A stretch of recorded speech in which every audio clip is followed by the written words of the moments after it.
અને આપ સર્વેને નમસ્કાર। આજ રોજ રાષ્ટ્રીય શિક્ષક મહાસંઘના ઉપક્રમે કર્તવ્ય બોધ દિવસનું એક પર્વ ઉજવાઈ રહ્યું છે।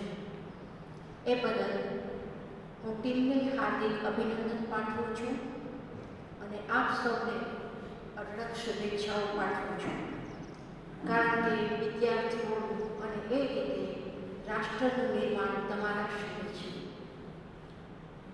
સામાન્ય રીતે શિક્ષકોનું શું કર્તવ્ય એ આપણે સૌ કોઈ જાણતા હોઈએ છીએ, પણ શિક્ષકનું કર્તવ્ય એ પહેલાં કર્તવ્ય શું છે એ જાણવું જરૂરી છે। પ્રકાશની શોધ કરીએ છીએ ત્યારે અંધકાર શું છે એ પહેલાં જાણી લેવું જરૂરી છે। સ્વામી વિવેકાનંદે વિશ્વ ધર્મ પરિષદમાં શિકાગોમાં જે પ્રવચનો આપ્યા એને કારણે હિન્દુ ધર્મનું ગૌરવ થયું। ખ્રિસ્તી ધર્મ, શિન્ટો ધર્મ, ચિનાઈ ધર્મ, યહૂદી ધર્મ એવા ઘણા બધા ધર્મોનું ત્યારે સંમેલન હતું। આ સંમેલનમાં પોતાના હિન્દુ ધર્મની ધ્વજ પતાકા આ યુવાને ફેલાવીએ નાનું શું કર્તવ્ય નહોતું। સામાન્ય રીતે આપણે એમ માનતા હોઈએ છીએ કે કામ કરવું, બોલવું નહીં, પણ આ યુવાને તો બોલીને કામ કરી દેખાડ્યું છે। વિચારો કે એના વાણીમાં કેવો નાયગરાનો ધોધ વહેતો હશે, એટલે તો એમને શિકાગો પછી બોસ્ટનમાં, ન્યુયોર્કમાં એ બધે વ્યાખ્યાન માટે બોલાવવામાં આવ્યા અને ન્યુયોર્કની અંદર એમને જે 6 વ્યાખ્યાનો આપ્યા એનું ત્યાર પછી કર્મયોગ તરીકે પુસ્તિકા તૈયાર કરવામાં આવી। સૌપ્રથમ તો મદ્રાસના બ્રહ્મવાણી સામયિકમાં એ છપાયા અને ત્યાર પછી એની એક આ પુસ્તિકા તૈયાર કરવામાં આવી। એ પુસ્તિકા ખરેખર વાંચવા જેવી છે, દરેક શિક્ષકોએ વાંચવા જેવી છે અને પછી દરેક વિદ્યાર્થીને વંચાવવા જેવી છે। જે રીતે આપણે ગીતા જયંતિના દિવસે ગીતા શ્લોકનું પાઠન, એની સ્પર્ધાઓ, એના વક્તવ્યો, એની નિબંધ સ્પર્ધાઓ રાખીએ છીએ, મને લાગે છે કે આ કર્મયોગની પુસ્તિકાનું પણ એમ કરવું ખૂબ જ જરૂરી છે, કારણ કે આજનું શિક્ષણ એ કેવળ ચોક ડસ્ટર કે પાઠ્યપુસ્તક સુધી સીમિત નથી રહ્યું। એમાંય આજે તો YouTube, blog, Twitter, Facebook, online education જ્યારે ચાલુ થઈ રહ્યું છે અને વ્યાપક બની રહ્યું છે, ત્યારે એક નાનકડા એવા ગામડાનો શિક્ષક કે વિદ્યાર્થી પણ આખા વિશ્વની સાથે સંકળાય છે અને ત્યારે શિક્ષકની જવાબદારી ઘણી મોટી બની જાય છે। એટલે વિદ્યાર્થીઓને એવું કશું નવું આપવું પડશે કે જેથી કરીને ભવિષ્યમાં એ વિવેકાનંદ થઈ શકે। એ બીજું ઘણું બધું થઈ શકે, જરૂરી નથી કે વિવેકાનંદ જ થાય। દરેક નરેન્દ્રને માટે વિવેકાનંદ બનવું જરૂરી નથી હોતું। તમે જેવા છો એવા જ બની રહો। તમે જ્યાં છો ત્યાં રહીને પણ તમે કેટલું બધું કરી શકો છો। એક નાનકડું ફૂલ છે, એને કંઈ ઉડતા નથી આવડતું, પક્ષીની જેમ ઉડવું એના માટે જરૂરી નથી, પણ એક ફૂલ એવી એની પૂર્ણ કળીઓથી ખીલે છે કે અનેક પક્ષીઓ, અનેક તિતલીઓ એ ફૂલ પર બેસે છે। તો વિદ્યાર્થીને આવું ફૂલ બનાવવું એ એક માળી તરીકે, એક શિક્ષક તરીકે આ માળી કર્મ છે। હવે આપણે જોઈએ કે કર્તવ્ય ખરેખર શું છે, જે વિવેકાનંદને અભિપ્રેત હતું। આપણે જેને ફરજ નિષ્ઠા માનીએ છીએ એને આપણે કર્તવ્ય કહેતા હોઈએ છીએ, પણ વિવેકાનંદ કહે છે કે ના, આ આપણી બહુ મોટી ભ્રમણા છે, કારણ કે ફરજ નિષ્ઠા પણ જો નિસ્વાર્થ ભાવથી નથી, નિષ્કામ ભાવથી નથી, જો એમાં આત્માની ઉન્નતિ નથી થતી, મારી, તમારી કે રાષ્ટ્રની, જીવ માત્રનું જો કલ્યાણ કે ઉત્કર્ષ નથી થતું અને માત્ર પદ પ્રતિષ્ઠાને માટે પણ થયેલી ફરજ નિષ્ઠા એ કર્મનો દરજ્જો પામી શકતી નથી। દરેક કામ કર્મનો દરજ્જો નથી પામી શકતું, એટલે તો એમને કર્મ યોગ એમ કહ્યું। યોગ એટલે જોડાવું। કર્મ દ્વારા સાથે જોડાવાનું છે, કર્મ દ્વારા આત્મા સાથે જોડાવાનું છે. અને એવું જ કર્તવ્ય કર્મની ઉપાધિ પામે કે જ્યારે તે આત્માની સાથે પોતાને, વિદ્યાર્થીને અને રાષ્ટ્રને, વિશ્વને જોડી આપે, બ્રહ્માંડને જોડી આપે. કારણ કે સૃષ્ટિનો એક કણ છે, એ એક કણ છે દૂરના તારા સુધી જોડાયેલો છે. જો આવી વ્યાપક દ્રષ્ટિ શિક્ષક પોતાના વિદ્યાર્થીઓને આપી શકે, એટલે તો અજ્ઞાનતિમિરાન્ધસ્ય જ્ઞાનાંજન શલાયના ચક્ષુરુન્મિલિતં તેન તસ્મૈ ગુરવે નમઃ એમ કહેવાયું છે કે જ્ઞાનરૂપી શલાકાથી જે વિદ્યાર્થીઓને શિષ્યના નયનોમાં અંજન કરી આપે છે, આ અંજન છે ને એ બહુ મોટી વાત છે. આ અંજન કરવું એ કર્મયોગ છે. બીજી વાત, માત્ર વિષયલક્ષી શિક્ષણ ન આપતા. આજે આપણે જ્યારે મૂલ્યબોધની વાત કરી રહ્યા છીએ, ફરીને નવી તાલીમ અને બુનિયાદી શિક્ષણ પણ લોકોને સમજાવવા લાગ્યું છે, ત્યારે ખરેખર મૂલ્ય શિક્ષણ શું છે? રોટલાનો ટુકડો કૂતરાને કે ગાયને આપી દેવો એટલાથી મૂલ્ય શિક્ષણ નથી થઈ જતું. કોઈ અંધને રસ્તો પસાર કરાવી દીધો એટલામાં મૂલ્ય શિક્ષણ નથી થઈ જતું. એટલે જ વિવેકાનંદને યાદ કરવા પડે. એ કહે છે કે થોભો, તમે તમારા આત્મામાં જુઓ કે તમે જે આ કામ કરી રહ્યા છો, કોઈને સેવા આપવાનું, એ તમારા અહંકારને વધારતું તો નથી ને? મૂલ્ય શિક્ષણે આ કામ કરવાનું છે.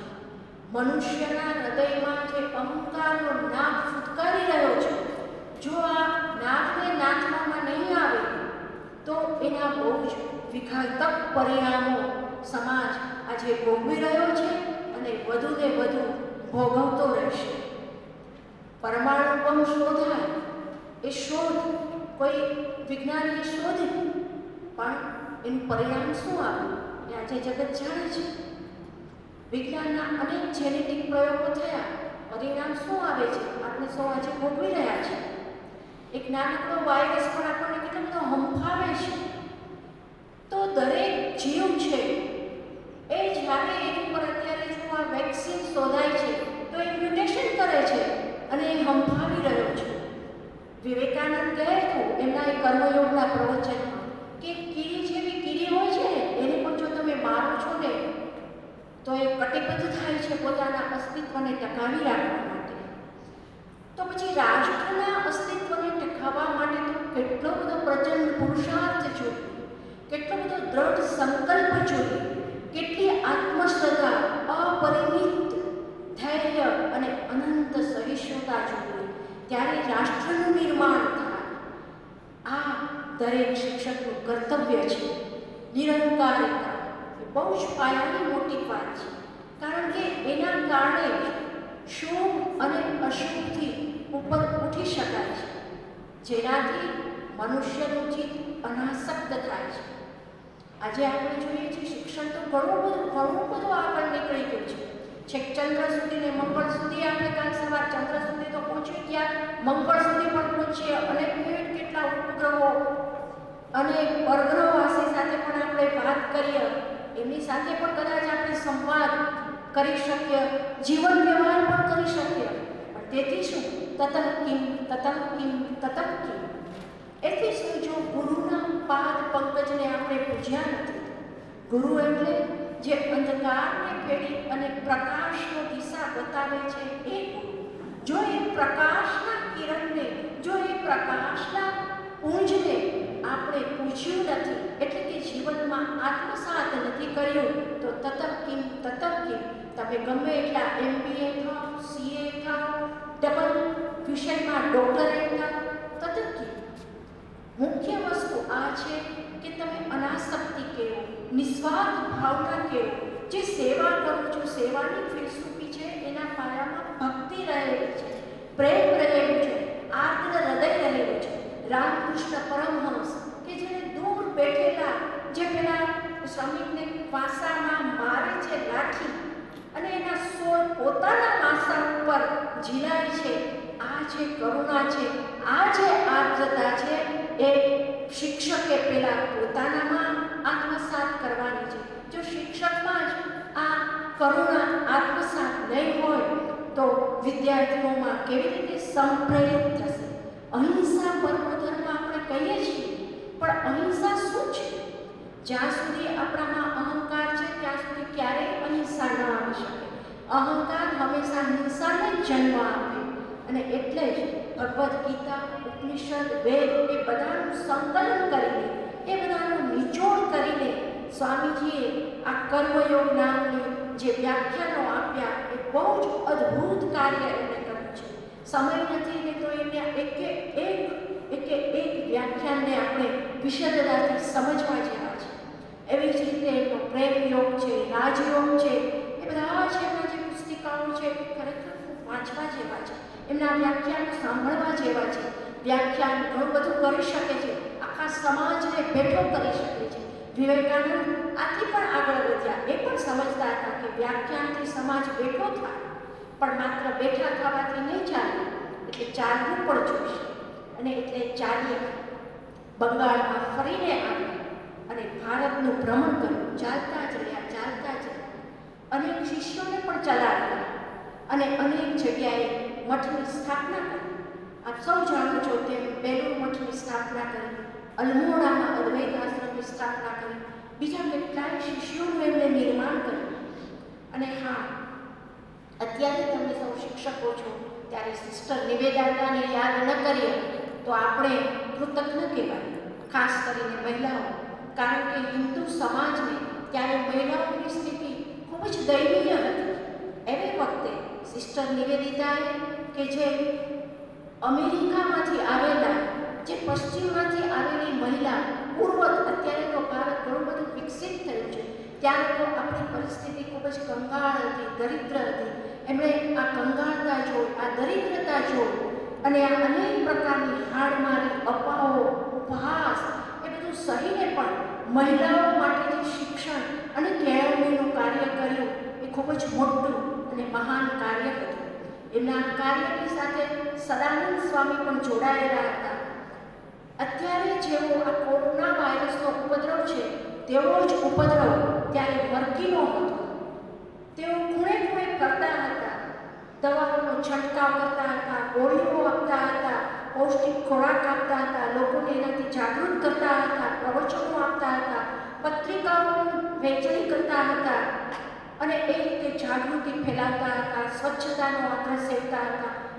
એ જે ઝૂંપડપટ્ટીમાં સ્વચ્છતા નહોતા રાખતા, તો એમને પોતે, સ્વામી સદાનંદે પોતે પાવડાથી જે ઢેરના ઢેર ગંદકીના હતા એને દૂર કર્યા. એટલી હદ સુધી દૂર કર્યા કે એમણે પોતાને, એમના બીજા મિત્રો હતા એ ના પાડતા હતા તો પણ એમણે સફાઈનું કામ ચાલુ રાખ્યું. એટલું જ નહીં, તેમણે કુષ્ઠરોગીઓની પણ સેવા કરી અને શીતળાનો દર્દી હતો એને ઠંડક મળે, બળતરા ઓછી થાય એટલે પોતાના શીતળ દેહની ઉપર સુવડાવ્યો અને પોતાની શીતળતા એણે એના દેહની અંદર સંક્રમિત કરી. જુઓ, આ એક સ્વામી કામ કરતો હોય છે. આ માત્ર સ્થૂળ અર્થ નથી, પોતાના દેહની શીતળતા તો આપી, પણ સાથે સાથે એને આત્માની ઉર્જા પણ આપી, ચૈતન્ય પણ આપ્યું. શિક્ષકે આ કામ કરવાનું છે, પોતાના વિદ્યાર્થીઓને ઉષ્મા અને શીતળતા બંને આપવાનું છે. એક સાચો શિક્ષક અગ્નિ જેવો પણ છે અને ચંદન જેવો પણ છે. બંને કાર્ય એની સાથે થઈ શકે છે. એને માટે યાદ કરો રાજા જનકને. રાજા જનક વિશે એમ કહેવાતું કે તેમનો એક હાથ આગની અંદર હોય અને બીજો હાથ ચંદનની અંદર હોય, કર્તવ્ય કરતો હોય, રાજની ધુરા સંભાળતો હોય, એ તમામ કાર્યો એની સાથે કરતા હોય. ગૃહસ્થ ધર્મ હોવા છતાં પણ સંન્યસ્ત ધર્મનું પાલન કરતા હોય. આ જ છે ચંદન અને આગ. ચંદન અને આગનો સમન્વય કરવો એટલે ગૃહસ્થ ધર્મ અને સંન્યસ્ત ધર્મ બંનેનું એકી સાથે સમન્વય કરવો, એ આ કર્મયોગ છે. તો આ જે આપવાનું છે એ વિવેકાનંદે પોતાના વક્તવ્ય દ્વારા, પોતાના કર્મ દ્વારા, પોતાના સંન્યાસીઓ દ્વારા બતાવ્યું. ભારતને વરાનગરમાં મઠની સ્થાપના કરી. આપણે બહુ સરસ સાંભળવા જેવો કિસ્સો છે, કદાચ તમે જાણતા હશો તો પણ શું, આપણે વારંવાર વિડીયોમાં એકને એક ફિલ્મ જોઈએ છીએ, આપણને કંટાળો નથી આવતો. એને સિરિયલ આવતી હોય ટીવીમાં, અડધું તો વીતેલી ક્ષણો એમ કરીને આવતી હોય છે. વીતેલી ક્ષણો પણ આપણે જોઈએ જ છીએ. તો આ તો વીતેલી ક્ષણ નથી. અત્યારે ભલે આપણે જે માનીએ છીએ ભારતીય સંસ્કૃતો, વેદ, ઉપનિષદ એ બધી વીતેલી ક્ષણો નથી. ભલે એ ભૂતકાળ હોય, ભલે એ પ્રાચીનતા હોય, પણ એ આજે પણ એ ક્ષણ અત્યારે આપણી સમક્ષ જીવિત છે. કારણ કે એને શાશ્વતીની મહોર લાગેલી છે. જે ક્ષણને શાશ્વતીની મહોર લાગે છે એ સર્વકાલીન બની જાય છે. એ ક્યારેય પ્રાચીન નથી રહેતી, ને પ્રાચીન હોય તો પણ એ નૂતનતાનો પૈગંબર લઈને આવતી હોય છે. એટલે તો સ્વામી વિવેકાનંદ પૈગંબર કહેવાય. પૈગંબર અમસ્તું નથી થવાતું. જે પ્રાચીનતાને અર્વાચીનતામાં લઈ આવે છે, પોતાના સમાજની જે સાંપ્રત પરિસ્થિતિ છે એની અંદર કશું નૂતન એવું સ્થાપી જાય છે, ત્યારે એ એક યુગ પ્રવર્તક બની જાય છે. હા, તો હું તમને વાત કરતી હતી સ્વામી અખંડાનંદની. એમણે પણ આવું સુંદર કાર્ય કર્યું. એમણે પોતે એમને એવી ઈચ્છા હતી કે હું સંન્યસ્ત ધર્મ ગ્રહણ કર્યું છે તો શાંતિથી પ્રભુ ભજન અને ધ્યાન કરીશ. પણ તેઓ જ્યારે ઉઠે છે ત્યારે એક નાનકડી બાળકીને રડતી જુએ છે. રડતી જુએ છે અને કારણ જાણે છે. તો એ એમ કહે છે કે મારા હાથમાંથી આ ઘડો ફૂટી ગયો છે અને મારા પરિવાર માત્ર આ ઘડા દ્વારાનું જે પાણી લઈ જાઉં છું એ પાણી પીને છેલ્લા 1 અઠવાડિયાથી પોષણ મેળવી રહ્યું છે. હવે તમે વિચાર કરો કે જે પરિવાર માત્ર અઠવાડિયાથી પાણી પીને પોષણ મેળવી રહ્યો હોય એ કેટલી બધી ગરીબાઈ હશે, અનાજની કેટલી મોટી તંગી હશે. એટલે એ સ્વામી અખંડાનંદ પછી પોતાની શાંતિ, સમાધિ, ધ્યાન એ બધાનો મોહ છોડી અને ઘરે ઘરે, ગલીએ ગલીએ ભિક્ષા માગે છે, અનાજ માગે છે અને પછી જે આવા ગરીબ લોકો હોય છે એને આમાં વેચી દે છે. એવી જ રીતે અનાથ બાળકો હોય છે એ અનાથ બાળકોને માટે પણ એક આશ્રમની સ્થાપના કરે છે. આ બધું આપણે આપણા વિદ્યાર્થીઓને કહેવું જોઈએ. પાઠમાં તો આવતું હોય પણ બધું જ પાઠમાં ન આવતું હોય. પાઠ્યપુસ્તકની અમુક મર્યાદા હોય છે. તો આ બધું કહેવાને કારણે આપણા ચિત્તની અંદર પણ એનું રિસાઇટેશન થતું હોય છે. જ્યારે રિસાઇટેશન થાય છે ચિત્તની અંદર ત્યારે એ એક સંસ્કાર બની જાય છે. જુઓ, કર્મનો સંસ્કાર કઈ રીતે બને છે?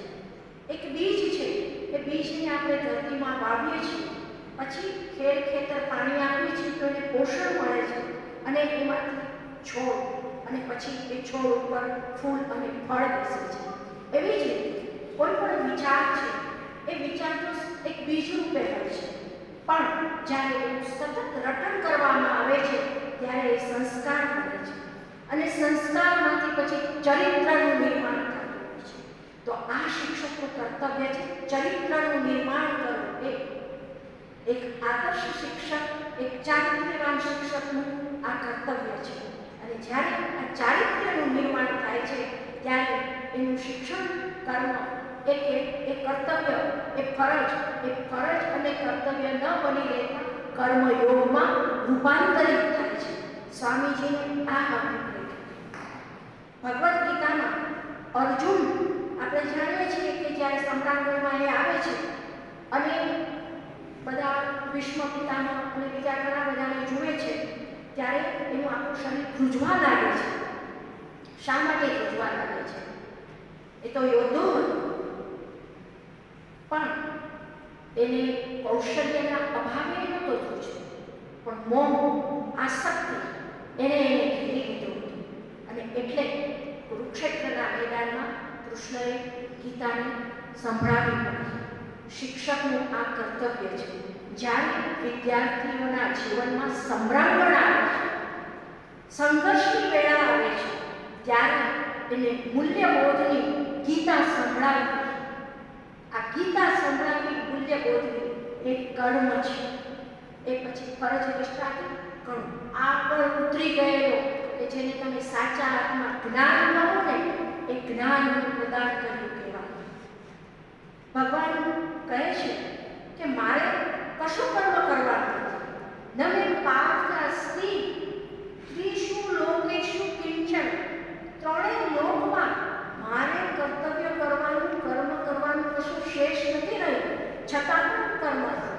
સાચું પૂછો તો ઈશ્વર જ કર્મ કરી રહ્યો છે, આપણે કર્મ નથી કરતા.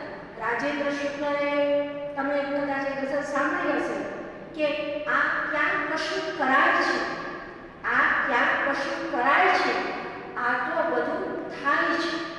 આમાં એક વેદાંત દર્શન પડેલું છે કે માણસ કાંઈ કરતો નથી, એ તો બધું ઈશ્વર દ્વારા થયા કરે છે.